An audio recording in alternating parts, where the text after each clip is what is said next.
Today's video, I'm going to teach you how to create a webhook in Make and capture incoming data into your scenario. By the end, you'll know how to set up a webhook, send a test payload, see the captured fields, and optionally pass that data to another app. We'll start on the Make dashboard.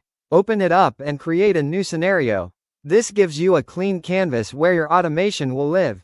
Think of the scenario as your workflow. The webhook will listen for incoming data, and the rest of the modules will decide what to do with it. On the canvas, click the plus button to add your first module. In the search bar, type webhooks and choose Custom Webhook. A custom webhook is a unique link that can receive data from any external source, like a form, a script, or another app. When the module opens, click Add to create a new webhook. Give it a clear name so you can recognize it later, something like Test Webhook. Then click Save. Naming matters when you manage multiple scenarios, so pick something descriptive. After saving, Make generates a unique webhook URL. This is the endpoint where data will be sent.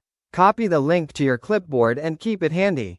Treat it like a receiver address. Anyone with the URL can send data to your scenario, so share it carefully. Now send data to the webhook from any app, form, or tool that supports webhooks or HTTP requests. Paste the URL into that tool's webhook field and send a quick test payload. JSON or form encoded data both work well. If your tool allows, include a few sample fields, such as a name, an email, and a message, so you can confirm everything maps correctly.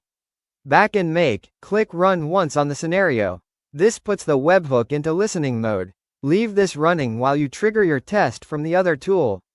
If you don't see any incoming data, try sending the test again, confirm the URL is correct, and make sure the request method is supported. As soon as data arrives, Make will capture it and display the detected fields in the webhook module's output. You'll see a structured list you can expand and inspect, which helps you verify that field names and values look right before you automate further steps. From here, you can optionally add the next module. Click the plus icon after the webhook and choose an action like Google Sheets, Gmail, or OpenAI. Map the captured webhook fields into the module's inputs, save your scenario, and you're ready to run it automatically.